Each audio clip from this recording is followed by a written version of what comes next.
Hello everyone and welcome to We Meet at EMC Digital Days. My name is Marie-Therese Kohl and I will moderate this presentation. We are very pleased that you took the time to participate in our virtual conference. The topic of this presentation is, do you know your component, field behavior of different passive components? Our speakers are Frank Puhane and Joanne Wu. They will hold the presentation and will answer your questions. But before we start, I would like to point out one thing. You will be muted during the presentation. This means that you cannot ask questions via microphone during the presentation, but nevertheless, you have the opportunity to ask questions during the presentation at any time via the chat function. And you can find the chat function in the webinar control panel. This presentation will be about 60 minutes long. The chat questions will be answered in a Q&A session following the webinar. There are about 5 to 10 minutes in addition scheduled for this. And if we are unable to answer all of your questions within this time, we will answer them via email afterwards. And if you still have any other questions left, just mail us at exhibition@we-online.com and we will try to answer all of your questions promptly. At the end of the webinar, you will be asked to participate in a feedback survey. We would be pleased if you take the time to fill out the survey and help us to improve the event. You will also receive the link to this presentation in the next few days, and also the recording will be available at our website shortly. But now it's time to hand over to our speakers, and I wish you an exciting presentation. Yeah, welcome. Thank you, Marie, for the very nice introduction. Thanks for this. Hello and welcome to the last day of the EMC Digital Days. We hope you get helpful information and enjoyed the week as we do. The last day starts with the insight in our products, and this is why the presentation is called "Do You Know Your Components?" So first, we would like to start with the speaker introduction. So yeah, this is what we want to do now. So my name is Frank Puhane. I'm working for Würth Elektronik now more than 9 years. I'm working in the ICAP and IRIS department, so I'm responsible for the capacitor and resistors for all the technical things like design in, measurements, and so on. I'm located in my home office, so I live near our headquarters in Waldenburg. So this is near Heilbronn and this is near Stuttgart. So what about you, Joe? So hello, good morning. My name is Joanne Wu, and I'm a product manager in the PCB ferrites team. And not too far away, I'm located in our Garching office, so near Munich. And yeah, so Frank, what is the topic of today's workshop? So the workshop today is dedicated to the most important products on the PCB. Of course, the passive components, especially the ferrites and the capacitors. Ferrites and inductors, transformers, capacitor are widely used in all kinds of products around the world. And of course, the overall topic of this week is the EMC. So this is why we dedicate a workshop to products like the ferrite beads and the capacitor. And we are looking closely to a very often built up regulator, so buck regulator. You see here in the video, hopefully you can see it. It's the same buck regulator with different design steps, and which we go through what will happen over in these different steps. Mm-hmm. So what do you think is the most important when designing a buck regulator? So this would be really interesting to know what the audience is thinking. And I think most of you will say that the layout is the most critical part. I think we saw this in different presentations over the week, Monday, for example, or in the workshop with Arturo and Lee, that of course the layout is a critical part, and you are right. I can show you here that we also checked this too. So again, our lovely buck regulator. So this is was the first design, for example, and then the second design. So you will see, and also later on the presentation, that we also concentrate on the layout, but also it's of course different designs could be possible. So this is an buck boost regulator with around 100 watt. So you see this kind of layout, it's just one-sided, for example, and then you can change the setup, so you can change the layout and the placement of the components. So here also backside placement of the components. So this has really an influence of the overall design.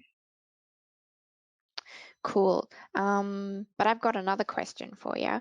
How do you choose your passive components? Well, this is a good question, because how many engineers know really the dependency of the ferrites, and how many know dependencies of the MLCCs? So often ferrites and capacitors are choose, of course, out of the datasheet values. This makes sense because you calculated or simulated to the circuit to get the values, which then are stated in a datasheet. But yeah, do you really get these values in reality? And this is the question we want to answer in this workshop here. So I start with the presentation now. I will share my screen. I hope everyone can see my screen now. So this is what you see in the beginning, or with my little wooden here, what I mounted on my wood. So this was the first design. This is what I show here. Laser pointer. So of course this is the final design. Here you can see the layout, and hopefully most of you think, oh, what does he do, or what does he did, because the layout seems quite bad. And when we measured in the EMC lab, we get also the result here that the radiated here and also the conducted emission is quite bad. What we see is that with our switching frequency of around 100 megahertz, we see that this is the highest peak, the fundamental frequency. This generates the highest peak in the conducted emission, of course. And also when we see on the radiated, that because of the layout, it generates some issue, and there is produced noise, or noise would be radiated, and there we are way over the limit. So this causes us headache. What we can do, of course, is we can think about filtering, EMC engineering. And what we did in this case, we set up a filter according to the data sheet. So we had a look at the data sheet, and there is some ultra low EMI filter setup for this step down converter. It's built up with ferrite bead, an inductor, and two capacitors. So it's like a pi filter with an downstream coil here. Of course, every part is available in our portfolio. So we have the ceramic capacitors, the chip-bit ferrite, and also the filter inductor. But before we go ahead in more in this detail, let's talk about the ferrites. Perfect. So yeah, I will introduce some of the ferrites. As you can see, there's a vast variety of different types. From the bottom left, you see some snap ferrites, and on the other side, some ferrite coils. So these you see are used on the cables. But then we get smaller, and we have ferrite cores with wires through them, or arrays. So these are the through-hole packagings. But we also have wired ferrites with surface mount. And then lastly, we also have our multi-layer ferrites. So these are the most used ferrites, the ones that you find on the PCB. And yeah, next please. Thank you. So what do we exactly see, or what we find on the data sheet? This is just a quick example. We have here the electrical properties table, and usually you'll get a graph as well. In the electrical properties, we always find the 100 megahertz value, so the impedance at 100 megahertz value. And sometimes, occasionally, you will find it also at 1 gigahertz. This impedance at 1 gigahertz value is generally more for higher frequencies, or higher frequency chip beats, sorry. Another important factor to look at is the maximum impedance at a particular frequency. So this is your SRF, your self-resonant frequency point. This is the peak. And then, of course, we will have a look at what current rating this ferrite bead can withhold. And lastly, we always want low RDC. So unfortunately, this is not the best RDC here. It's quite high, I guess, 0.27 ohms, but a lot of ferrites can range from a couple of milliohms, 0.3 milliohms and onwards. A last factor you might see is the type. So we categorize ferrites into different categories, like wideband, high frequency, high speed, and high current, for example. But these are good for helping you to filter out when you're looking for a particular application. However, it doesn't mean that a part you have in wideband can't be used for something in high current, for example. So it's a quick filter, nice to have to filter out what ferrites you can, narrow your search down. On the right here, you see the typical impedance curve. This is shown for all ferrite beads. And yeah, like I will explain this in the next slide. Thank you. So we'll have a look at the behavior of a ferrite bead. It has 3 main sections. You can see as the impedance increases, this section in the yellow is inductive. So the ferrite bead acts like an inductor and it stores energy. Then it reaches its peak point, the highest point, and in this green region, it's resistive. So the ferrite bead acts like a resistor and it impedes your noise. And then when the impedance starts to roll off, it acts like a capacitor. So the important part for a ferrite bead is you want to use it in this resistive region because you want to be able to dissipate your noisy signal in the form of heat. And that's how a ferrite bead works. Now I'll pass on to Frank for a bit about capacitors. Yeah, because we have also capacitors available. There are different technologies available for capacitors, like the traditional aluminum electrolytic types in SMD, THT, but also here in this kind of technology we have our polymer capacitors with a solid electrolyte inside. We have, of course, our film capacitors are available. We have screw-typed capacitors. This is mainly used for power electronics, not really for the EMC. Supercapacitors are sometimes used for EMC, but often, of course, as a storage device. And the parts we are really looking today in this presentation mainly is the ceramic capacitors. So the multi-layer ceramic capacitors. And when we have a look how these parts are defined or what you find in the data sheet, you get your electrical properties, your general information. So you see that there's a capacitance rated with 1 microfarad. The test condition here is a certain voltage and a certain frequency, where you then have this 1 microfarad as a measurement result. You have some kind of rated voltage and then dissipation factor and isolation resistance. Important here, especially what you see here, that's a class 2 ceramic. You get your temperature tolerance is what you have, and of course your operating temperature. What you do not often get normally is that you get the impedance curve of this product itself. So here you see the V curve for the normal V curve for the capacitance impedance. We also the ESR value, the ESR curve is not often shown in datasheet. Of course, we have this value available. You see that this is a real measurement because there is here also some kind of resonance inside. It comes from the product itself.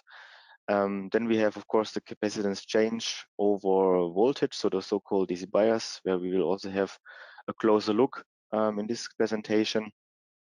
and the capacitance change over temperature. Here you see that you have plus minus 15% as a maximum, and you see in the real measurement that it's not really in this extreme tolerances, but you have your temperature dependency curve here within more or less -5 up to -10%. Because it's for us so important to talk about it, here just again an overview about the class 1 and class 2 ceramics. So with the class 1, it's built up of titanium oxide. This results in lower or smaller relative permittivity. Because of the material, you have no dependency on temperature and also no aging behavior, so no deratings here. The product itself offers a really stable capacitance value over a long time, so long period of time. So this is why it's often used for when you need a stable capacitance, like some timing or other circuitries. The class 2 consists out of barium titanate. This results that you have a high capacitance value, so also high permittivity, but you have a lot of nonlinear or a lot of dependency. One is nonlinear temperature dependencies, what you see before. Also, you have your DC bias and aging behavior, that you lose capacitance over voltage and time. So the thing the capacitance what you see in a data sheet, in the end, it's not that what you will get in your application. This is why we say, hey, okay, we have to check the real world and to present it to you, that you know what resulting capacitance, inductance, impedance you really get. And so now we take a closer look into the real conditions. So Joe, stage is yours. Yeah, so let's look at the real conditions. This is an equivalent circuit of a ferrite bead. So like we introduced before, it has it has 3 different stages, so it's mimicked here. It has a parallel capacitance, inductance, and parallel resistance, as well as series resistance. So series resistance is your RDC. But what factors exactly does it affect the ferrite? We know that temperature can affect the ferrite. Different magnetic properties can also influence the ferrite. After all, ferrite itself is like a soft magnet. And DC biasing. So DC biasing in this case is current bias. That will change. Voltage has no effect on, well, not no, but like it doesn't affect the ferrite bead. So what happens is you see here on this graph that once you have current bias, so at the bottom you can see we've put 50 milliamps, 100, up to 200, and it starts to reduce your impedance, as well as it shifts your SRF slightly a little bit. So by just changing the current, your ferrite bead is already, doesn't look like the data sheet anymore, pretty much. Other factors are, like mentioned, temperature and magnetic, and these all connect up to the material. So what material, based on what composition of the material, how much of this and that, of nickel zinc, for example, changes how much it saturates. It could be less, it could be more. It all depends on the material. Next slide. Yeah, so here just to have a quick look at different types of material. These are material curves. So we've grabbed 4 different types of materials, made them into a ring core or compressed them into a ring core and just measured these. So these are not ferrite beads. These are just a couple of samples just to show, just to represent each of them. So manganese zinc is the first one in red, and this is very good, as you can see, for the lower frequencies. And it, with DC bias, you can see that it also starts to saturate. For the green one, it's nickel zinc, and this is the most common one you'll find for ferrites. And it has a really good range, over a good frequency range. and it also saturates a little bit. So the next two, the iron powder and iron alloy, you're wondering why you can only just see more or less one curve and no saturation. It's because these parts don't really saturate at all. You don't see it fluctuate as much. Yeah, so there are different types of material curves, and the majority are nickel zinc because it has a really good range and really good impedance values. Next, thanks. Then when we connect a material, so how does the temperature affect the material? When we put on temperature, the higher we go, the more it will saturate. And this is because the higher you go, you will reach a Curie temperature. And this Curie temperature depends on the material composition. So it could be 160 degrees, it could be 200 degrees.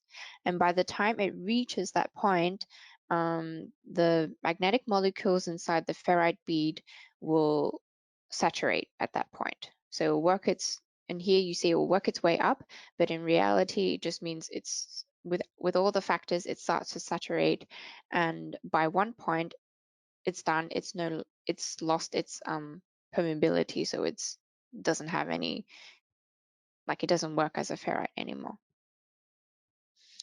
And this can also be affected with the magnetic field. So next, please. Oh, sorry. Okay, so I'll give you some examples for the temperature. For example, the first one on the left, this chip bead is optimized for 85 degrees, which means that it could be the Curie temperature is less than 130. So what we see here is 3 temperature measurements, one at minus 55 degrees, one at 25 degrees, roughly room temperature, and one at 160 degrees. So minus 55 and 25, they're quite close to each other. However, since 160 degrees is more than the Curie temperature of this ferrite bead, you can see like the whole bead has saturated. You can't use this part anymore. In the middle, we have a different ferrite bead optimized for 125. So the Curie temperature is more than 130. And you can see that when you do a 160 measurement, it isn't as bad compared to the first one. So maybe this Curie temperature is, close to 160 itself or 180, maybe a bit more.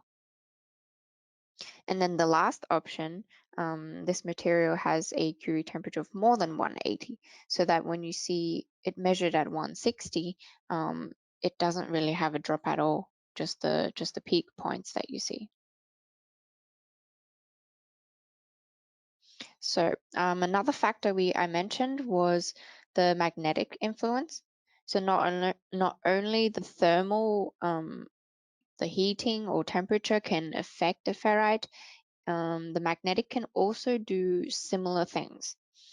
So this is a dial. So I've simplified explaining it on a BH curve into a dial. So usually when you have a ferrite bead and you take it out of the reel and you measure it, and it's usually in this normalized state, so you don't give it any power like current or voltage, and you measure it and your impedance is in this green zone, for example. Then you start putting your current and 1 amp, 2 amp or more, and your impedance starts to decrease, and this is what you see. So you take off the current and you're back into this normalized state. And we know that if we heat this part up more than its Curie temperature, so for example through the reflow oven, it will reset the whole part. And a magnet can also do the same thing. So just by putting a magnet close to it, you will actually get slightly higher impedance. So I have a small demo for this, but before I will just quickly go through the setup for this. So we're using this red fixture that you see. It is a fixture that acts like a double listen.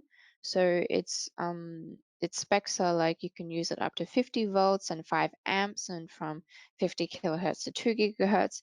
And it's really good for you to be able to check your, different filter combinations. So you can see the test board on the top is a pi filter configuration. So you can build something, with your capacitors and stuff.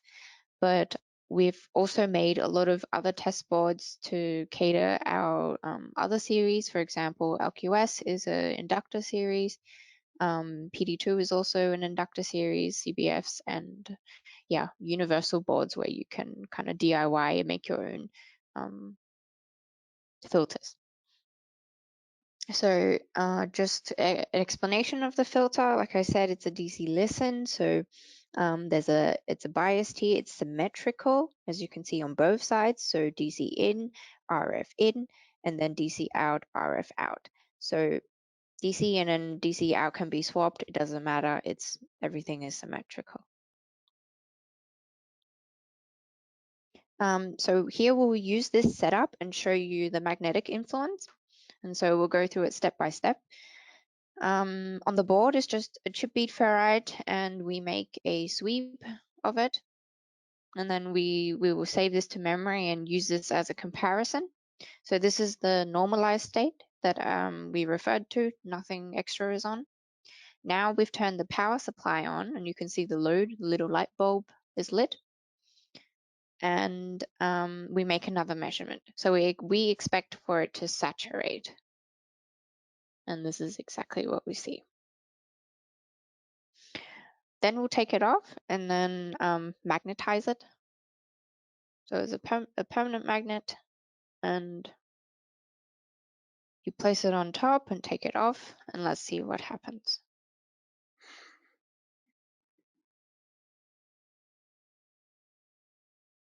So here then we make another sweep, and we see that this new curve has slightly increased compared to what it started with. Now we put the current or the power supply on again, and then make a measurement, and we'll see that it's the same as what we had before. And then when we take it off, it's back into this green normalized state. So then it should mimic the green curve in the middle.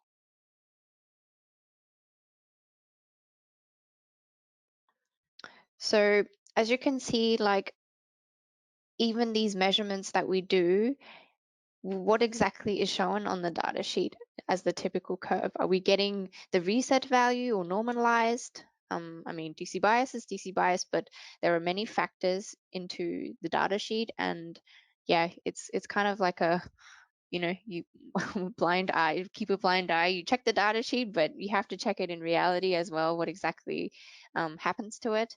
And yeah, this is just to show you that ferrites are in different stages. What exactly we show in the data sheet, majority of the time for even other vendors is this reset stage. However, we now want to look forward to being able to provide you more realistic values, for example, this normalized state, and then also have the DC bias curves on our data sheet. However, a better choice would also be to go on RedExpert, because all these DC bias currents are available in our RedExpert, so you can see directly for what application, what current you need, how does the curve look like. So yeah, let's see now for capacitors, what's the difference? Yeah, thanks. So this was a really nice demonstration, as was really good to see. And yeah, because also capacitor is a part of the workshop here, we have a closer look to them. What is the real conditions? So when you see your impedance curve, so resistance over frequency, it's the opposite of the ferrite curve. Here you have your capacitance part, so the blue curve here. When it would be a purely capacitance, ideal capacitance, and then you would have this blue behavior. But of course, we have some real parts. We have then with the green bar here marked our ESR minimum point. And then of course we have our inductive part. So the ESL, so parasitic inductance, which then leads to another increase, and MLCC acts here like as an inductor. When you look at the equivalent circuit here, of course, the capacitance is the most describing thing here. We have our isolation resistance, which generates then a leakage current. Normally for MLCCs, it's in a giga-ohm region, so really low leakage current. With the ESR, all losses are considered in one model parameter. This is the minimum point here with at this point here, so the minimum impedance. And then the ESL is really depending on what kind of product you have. Thinking about MLCCs, you have the monolithic body and the terminals are really close to the electrode, so the ESL is quite low in a really nano Henry region. When you go into other technologies like film capacitors, the ESL is more higher than for the MLCCs. Talking about dependencies, so we have here we have our voltage dependency, so current makes not a really big difference. Okay, current generates heat, but this is not a really dependency, I would say. So voltage leads to a capacitance loss and also to a shifted self-resonance frequency because you lose your capacitance. You have your temperature influence, what you see before, like with your tolerances you have. Then one special thing about temperature is also there's some so-called de-aging. So here we have also the Curie temperature, like also for the magnetics. When you go over specific temperature, there's some kind of reset of the internal structure. And time is critical for us, or more or less critical, because we lose capacitance over time. For the definition, for especially here class 2 ceramics, you see that with this X7R, for example, there's a definition with the lower temperature range and the higher temperature range, and then the variation of the capacitance within this tolerance. And you see the class 2 only, the definition describes only the behavior over the temperature. There's nothing else defined. So no DC bias behavior, no other behavior is defined here. So this is really also a point that you cannot just replace components in critical applications. So this is a typical curve, what you see also before. And what I would like to show you is when you compare different products. So this is I compare a certain product range, the temperature behavior of the capacitance. You see the shape is every time quite the same. This is because of the materials of the barium titanate. It has some specific points. So how this acts with temperature. And you see, depending what kind of capacitance you have, what kind of material mix you have, the capacitance change in different way over the temperature. And this data is all available, as Joe said also before, in our RedExpert online tool. The thing with aging is that you lose capacitance over time. So the graph here is in decades. So it really when you heat up the components over the Curie temperature, so I would say when you look at this graph here, so maybe this is our initial state, then you're heating up the part, so there's some kind of reset of the internal structure. Everything gets in a initial state. Everything is relaxed. Curie temperature is normally 130 degrees, so you go over it, everything is fine. You have a new component, then you have a cooling down, your domain starting to build up, and then over time more and more domains are generated, and so you will lose your permittivity.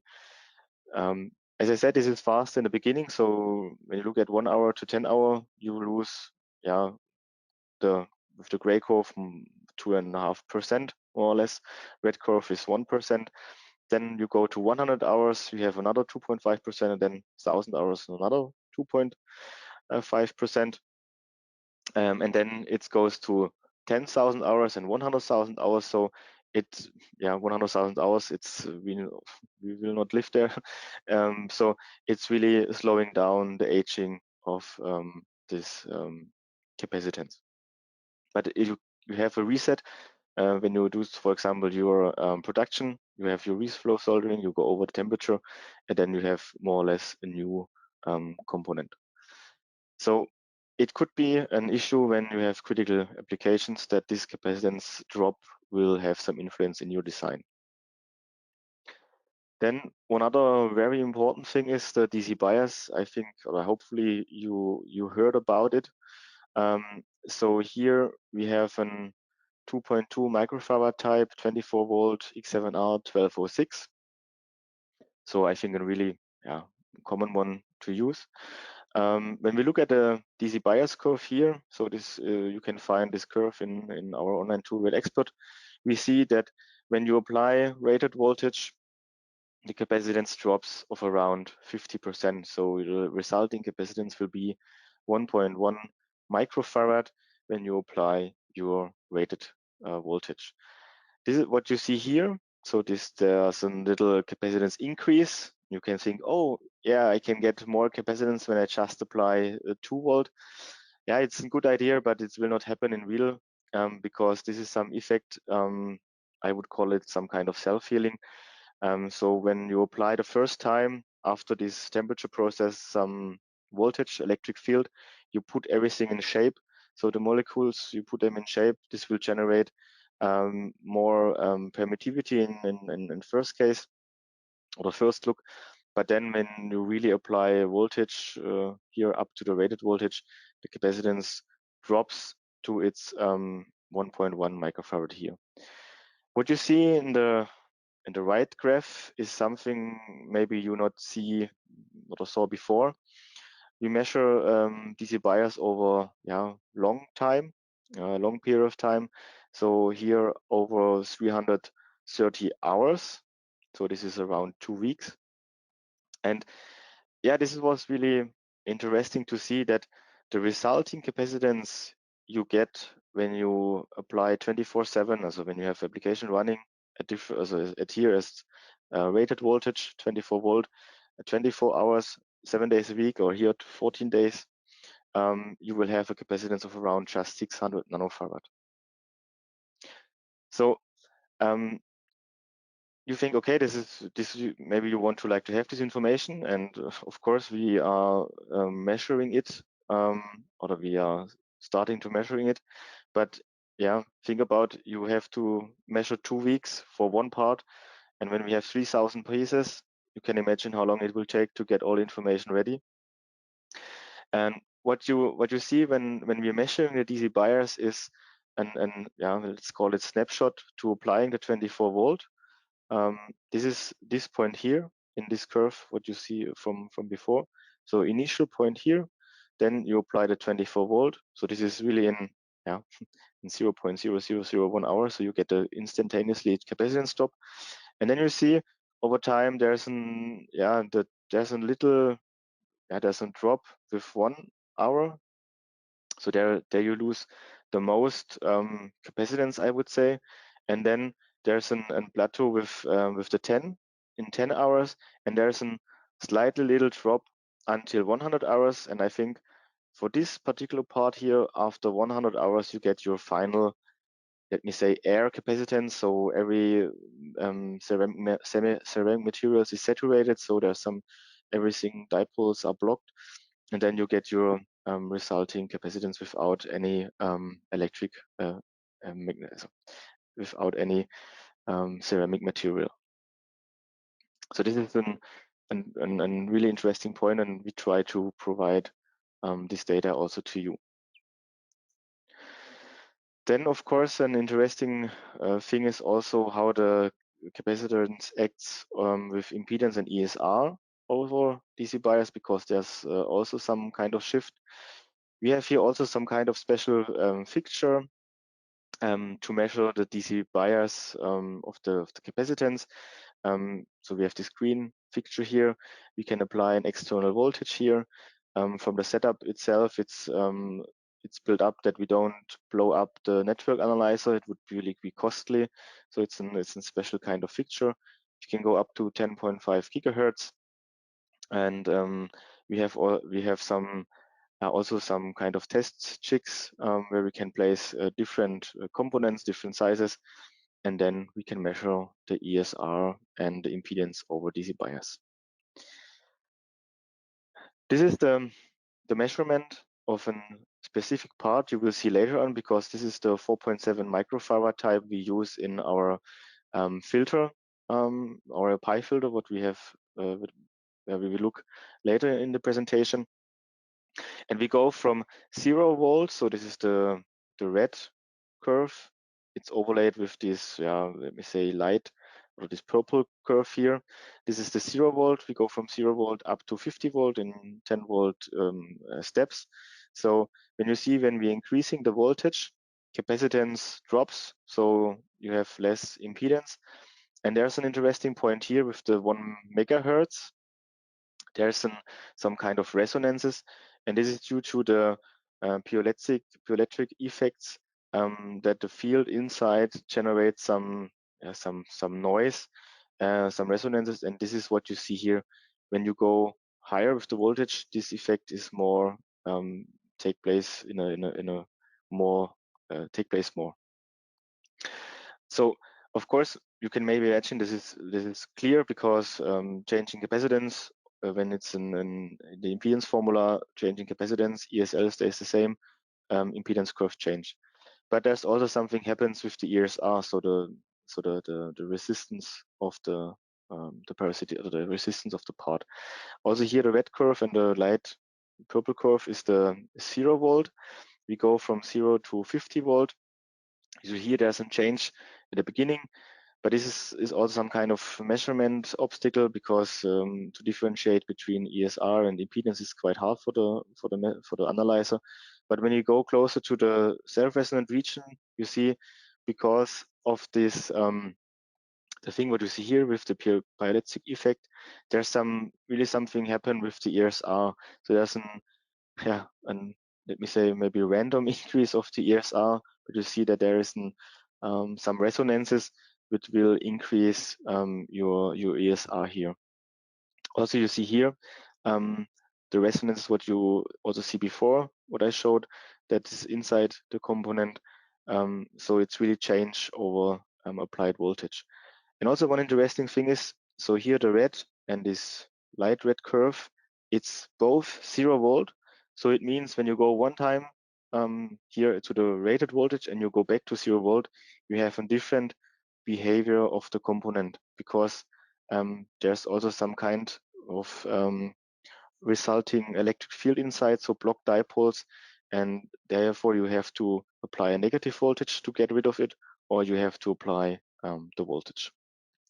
Temperature to reset the internal structure. So now we go into our filter. So closely to show you the different effects on the filter component. So of course we have here our input filter for this specific design, what I showed you also in the beginning. It's for the LT8610.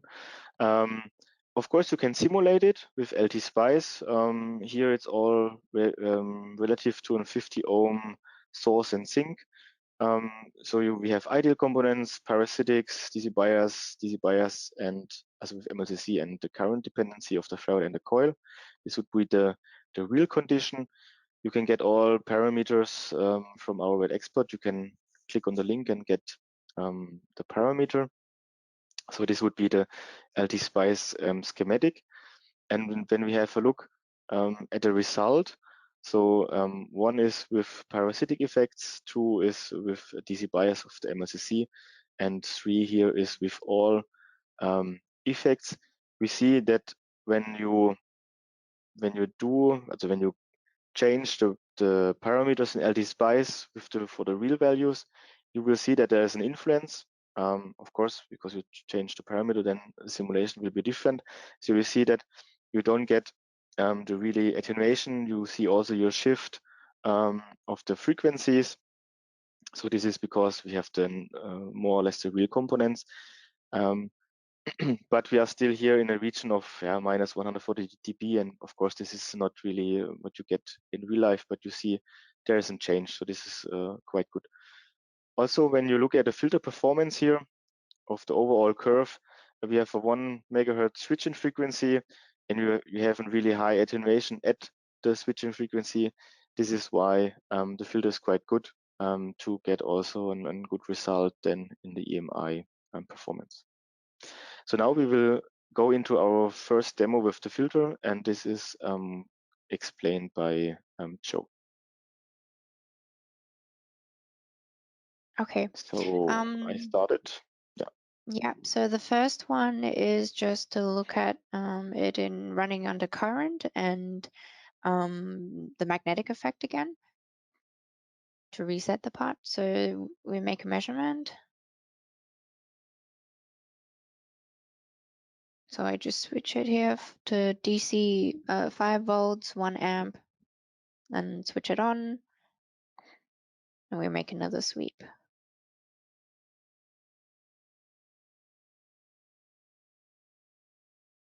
So we can see that it's already shifted, like in the LDSpice simulation. So yep, this is the pi filter configuration with an extra inductor. So a bit of a repeat, but the same thing happens.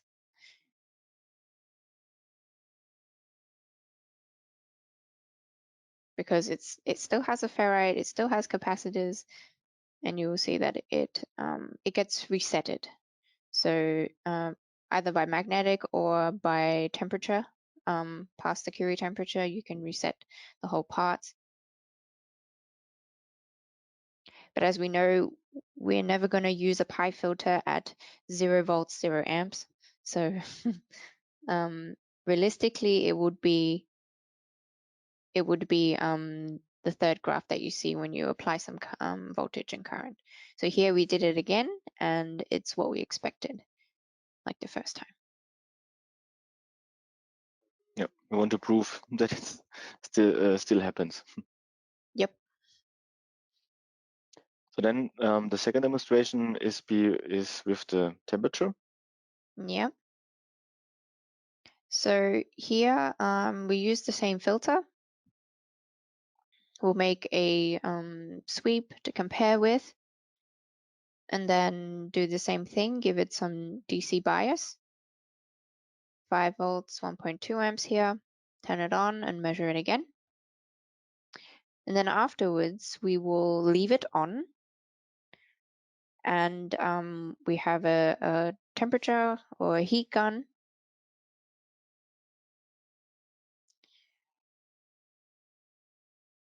So you see me grab a heat gun and we set it at 200. So we want to just show you in a quick glance, like even for a few seconds. So here we did 10 seconds, that surrounding temperature can slightly affect it. So you can imagine if your application is running in a warm environment, that over time your filter will start to change. If it's not the ferrite, then it's maybe due to the capacitors aging. So here it's only a little bit, since I've only put it on for 10 seconds, but it will change. It does change.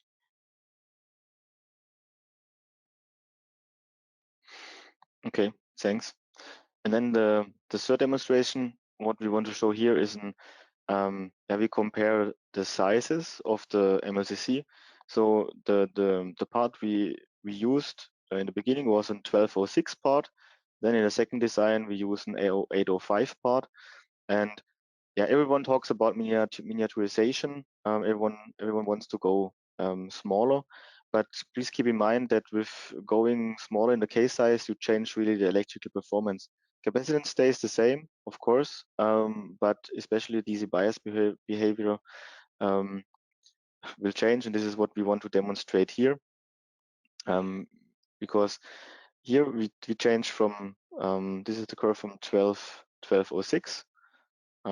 So this is what also we saw before with the simulation.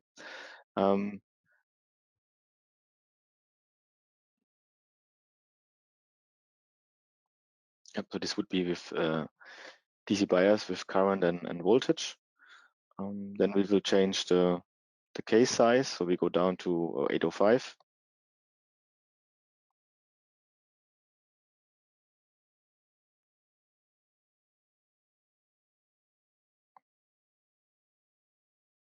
So this is with no voltage and current.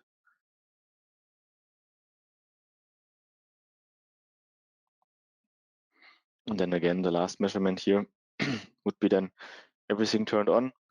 And this is what you see. There's an shift in your filter performance.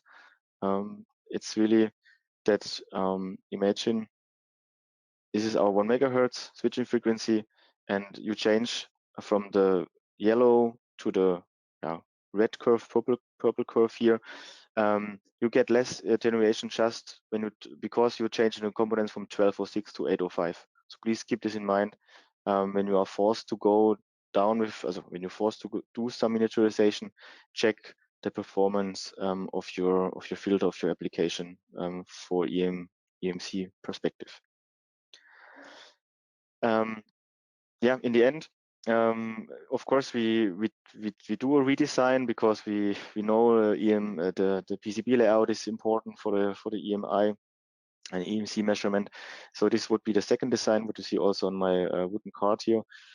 This is the layout.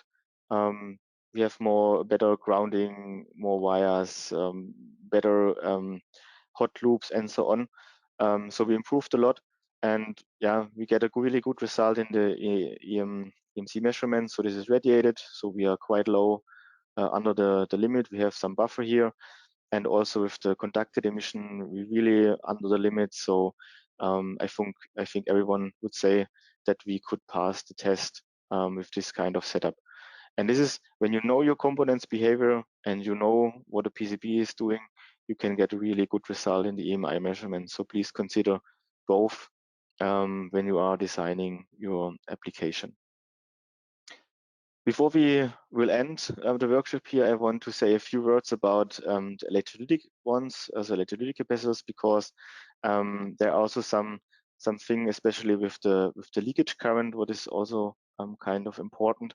Of course, as I said in the beginning, you can have a wet and solid inside. So really, the foil change here, you see the black foil from a solid type. And why is it important for the EMI or the EMC measurement? It's because of the impedance and the ESR, that's a really big change. Also, Andreas Nadler mentioned it on Monday. So the ESR is really different, and you can prove your EMI changing from aluminum to polymer. Of course, you have to know what you're doing, but because of lower ESR, you get a lower voltage drop for your measurements. Then about the leakage current, it's measured to up to 2 minutes, and then this is the definition of the leakage current. When you think about the electrolytic capacitor, you have your oxide layer here with an aluminum oxide, you have your electrolytic, and then your cathode foil and your anode foil. This is a picture from a low voltage anode foil, so you see really the structure here. But what happens when you really apply so voltage over a long time? So the leakage current continuously go down. So this is a measurement, let me say here, over 80,000 seconds. So you see there's a continuously drop of the leakage current. This is a different capacitor here, and you see some asymptotically behavior around 1 microfarad. So when you think we would measure or define the leakage current here after these 2 minutes, it's really different what you have in your end application. And this is because applying voltage, there's some kind of forming process for the anode foil again. So the oxide layer get healed. And of course, when the oxide layer is better, you have less leakage current flowing through the capacitor. Then I think another important thing to know is the temperature influence of the part. So you see here on the right side of the diagram that the capacitance change over temperature because the electrolyte reacts to the surrounding temperature. as long as you stay inside the limits of the data sheet, so the operating temperature, everything will be fine. So you have your change, but it's all within the tolerances. So it's also go up to 125 degree, for example. You get your temperature change. But when you go outside the limits, especially here for those two electrolytic capacitors, they are not rated up to minus 55 degrees. Your capacitance will drop dramatically. So here you're inside the limits, and then here you have more or less nothing with capacitance anymore. This is because the electrolyte get freezed, and then the performance is really different. This is why we use different electrolytes. So please take care about this, and when you have really rough environment.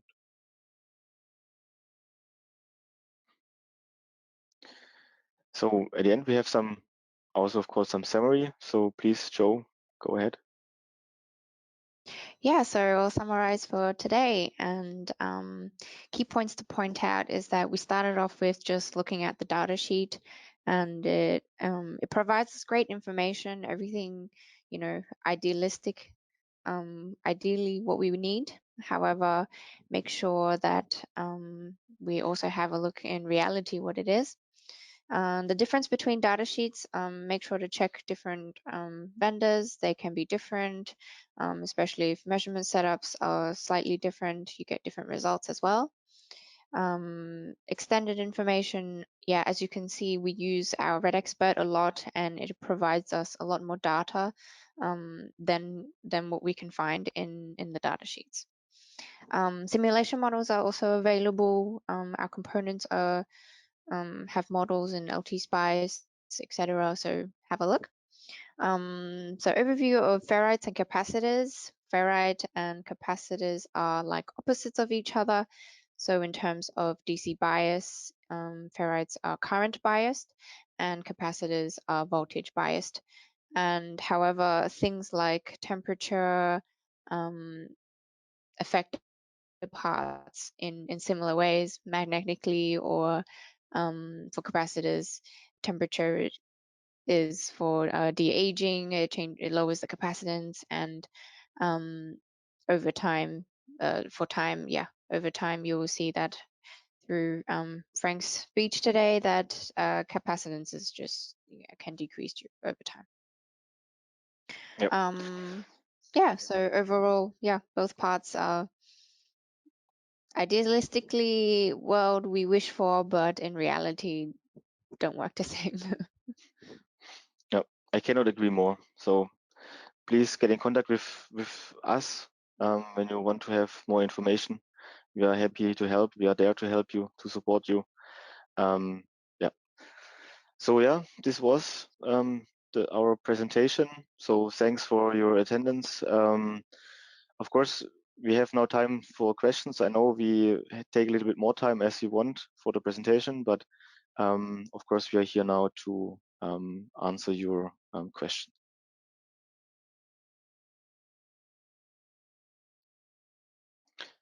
So let me check the questionnaire. Oh, there's quite a lot of questions. Okay, I didn't check the.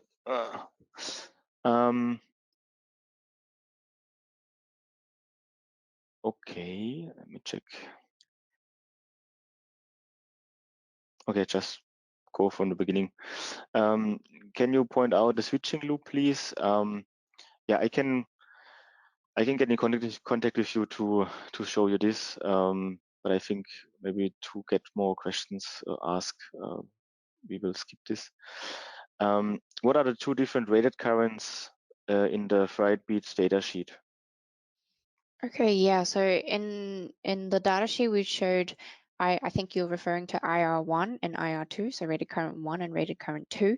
The difference is the test condition. Rated current 1 is a difference of 20 Kelvin in temperature, and rated current 2 is delta 40.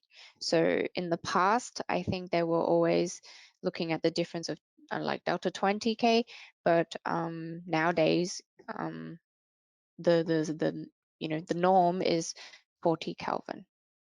So 40 Kelvin means that the ferrite bead, by the time it reaches its rated current value, it has a change of 40 degrees. So for example, if your room temperature is 25, then 25 plus 40. Okay, thanks. I think a question related to this one would be, does the DC current dependence relate to temperature rise, e.g. as we put more current through, to the self-heating of the temperature of the ferrite increase? Yes. So the DC current is related to the temperature. Like you said, if we put more current through, the part starts to heat. And this is exactly what the rated current does. So if you start at room temperature 25 and then we're giving it more current, we're measuring actually the self-heating temperature of the part. So when the part reaches 65 degrees, so that's 40 more than 25, then whatever that rated current is that rated current is when the ferrite bead has reached 65 degrees, the self-heating of the ferrite bead. So yes, they are related. Okay, thanks. Then question I can answer by myself. So is the DC bias quite similar for different manufacturer? Okay, this is also for capacitor, it really depends on the manufacturer. So this is why often it's not mentioned, and because you have to measure it, specify it for every part itself. And so for the ferrites, I think it's also not really that every manufacturer have the same performance, or? Oh, sorry, So I lost you. so for ferrites, it's also so that the DC bias is not the same for every manufacturer. No, it's not the same. So this DC bias, how much it saturates, it depends on the material. So it depends on what mixture composition. One part, in order to reach, for example, a certain value, then it has a different mixture combination to maybe another one. So that's why you have different curves and different biasing. Okay. Then there was one question was for me. Do you mean that the increase of capacitance with low voltage biasing is just temporary for the first power on? What to expect at this voltage for subsequent power ups? This is a really good question, and I cannot say something about it because we have to measure it. Of course, you will have less capacitance as it's shown in the graph, because this is an imagine we go when we have different voltage steps, we apply it a certain time, so a few seconds, and then we go to the next. So there is no continuously power up. So yeah, stay tuned that we provide this data, but at the moment we have not really the resulting capacitance at every voltage step. I think we have one last question, and then we will answer every question in advance, but due to the time, we will then stop. And then maybe the last one regarding the design, which components did you change so that the EMC results were improved? So we change the input capacitance, so the bulk capacitance, we go from an electrolytic to an polymer capacitor. And we placed the input filter, as we said, with this pi filter with the inductance, and this leads to that we pass the conducted emission test. But to pass the radiated emission test, we have to do the redesign, because we cannot do anything else instead of put it in a shielded box. And but the radiated we could pass with the Frank? yes.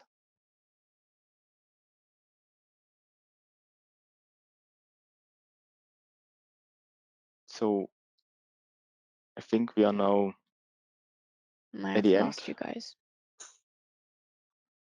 Yes, so thanks a lot to both of you for answering Frank? the questions, but also for your interesting presentation. Yeah, I think Joanne is having some technical problems, but we are at the end anyway. So yeah, thanks a lot for your attention, and I hope you enjoyed the presentation.